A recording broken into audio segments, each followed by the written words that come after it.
उसको रोका गया है और बाकी प्राइमरी ट्रीटमेंट जो होता है दिया गया है और रेफर किया गया है। सर अभी बताया जा रहा है सर कि दिनेश तिवारी जो हैं वो हेल्थ स्टाफ हैं। हाँ, खबर मिला है कि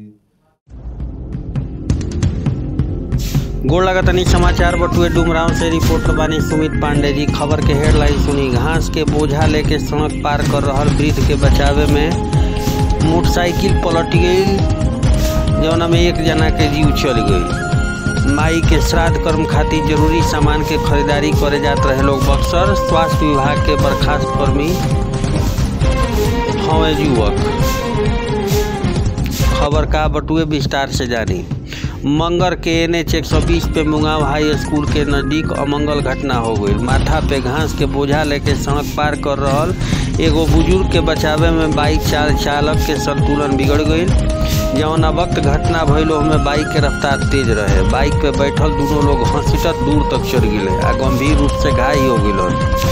घटना के सूचना मिलते कुरान सराय पुलिस तत्काल लोग के कुरान सराय के एगो निजी अस्पताल में ले गई, जहां से लोग के अनुमंडलीय अस्पताल रेफर कर दिहल गई। अनुमंडल अस्पताल पहुंचत एगो जख्मी के हालत चिंताजनक हो गई, जबकि दूसर का भी गंभीर बनल बा। डॉक्टर प्राथमिक इलाज के बाद इनका लोग के रेफर कर दिले। सदर अस्पताल में इलाज के ले जाए के दौरान एक जना के जीव रास्ते में हो गई, दूसरा जना के बक्सर से बेहतर इलाज खातिर पटना रेफर कर दिहल गई। दूसरा तरफ घास लेके बेतरतीब ढंग से सड़क पार कर रहा स्थानीय गांव के बुजुर्ग ललन यादव के भी चोट आयल बा। बाइक सवार मुए वाला दिनेश तिवारी उम्र 50 वर्ष, पिता स्वर्गीय कृष्ण तिवारी या दूसर का संजीव तिवारी उम्र 28 वर्ष, पिता अंबिका दत्त तिवारी आपस में चचेरा भाई लोग। भोजपुर जिला के अगियाव बाजार थाना क्षेत्र के बसडीहा गांव के रहे वाला रहे लोग। मुए वाला दिनेश के माई के निधन एक सप्ताह पहले भइल रहे। 19 फरवरी के श्राद्ध कर्म रहे, जरा खातिर सामान खरीदे हुए अपन चचेरा भाई के साथ बक्सर आवत रहन कि रास्ता में ही दुर्घटना के शिकार हो गए। घटना के बाद मुए वाला के गाँव में मातमी सन्नाटा पसरल बा। जख्मी संजीव के हालत भी गंभीर बनल बा। समाचार लिखे जाए तक उ जीवन मौत से जूझता रहन। मुए वाला स्वास्थ्य कर्मी बक्सर में संविदा कर्मी रहन। 6 महीना पहले राज्य स्वास्थ्य समिति के द्वारा दवा खरीद में अनियमितता के कारण बर्खास्त कर दिया गया रहे।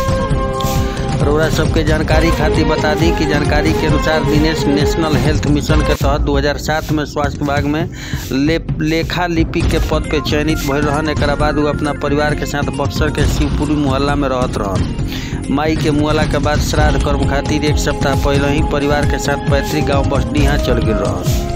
सेवा से बर्खास्त होके के पहले दिनेश तिवारी के जीवन काफ़ी खुशहाल रहे, लेकिन दवा खरीद में अनियमितता के शिकायत पे राज्य स्वास्थ्य समिति द्वारा इनका के बर्खास्त कैला के कुछ ही दिन के बाद इनकर बाबू श्री कृष्ण तिवारी के हार्ट अटैक आवे से जीव चली गई। एक सप्ताह पहले ही माई लक्ष्मीना देवी भी चल बसली। दिनेश अपन माई कर के श्राद्ध कर्म में भी ना कर सकलन, पहले ही दुर्घटना के शिकार हो गलन आ काल के गाल में समा गलन। मुए वाला के 2 पुत्री आस्था भारद्वाज 22 वर्ष, अंजलि भारद्वाज 20 वर्ष बा लोग। एगो पुत्र अतुल भारद्वाज 18 वर्ष बड़न। ये घटना के बाद दोनों पुत्री सुनी बयान। एक मरीज थे संजीव कुमार तिवारी थे और एक दिनेश तिवारी थे। 2 पेशेंट थे, रोड एक्सीडेंट में आए थे। दोनों को हेड इंजरी है और दिनेश तिवारी थोड़ा गंभीर रूप से घायल है, अनकॉन्शियस थे। उनका प्राइमरी ट्रीटमेंट किया गया है, ब्लीडिंग रोका गया है, ब्लीडिंग जो हो रहा था उसको रोका गया है और बाकी प्राइमरी ट्रीटमेंट जो होता है दिया गया है और रेफर किया गया है। सर अभी बताया जा रहा है सर कि दिनेश तिवारी जो हैं वो हेल्थ स्टाफ हैं। हाँ, खबर मिला है कि स्वास्थ्य विभाग के ही स्टाफ हैं। पूरी जानकारी मुझे नहीं है सर अभी पेशेंट्स की क्या स्थिति थी अभी आपने? दिनेश कुमार तिवारी तो सीरियस हैं थोड़ा। कहाँ भेजा गया है सर? दिनेश कुमार तिवारी को PMCH पटना के लिए भेजा जा रहा है। और जो दूसरे थे और दूसरे हैं तो वो भी साथ में ही PMCH के लिए ही भेजा जा रहा है। और उनकी क्या स्थिति है? वो कुछ ठीक हैं और होश में हैं। संजीव तिवारी होश में है, दिनेश कुमार तिवारी होश में नहीं। क्या नाम सर? परिचय अपना? डॉक्टर सुमित सौरभ। धन्यवाद।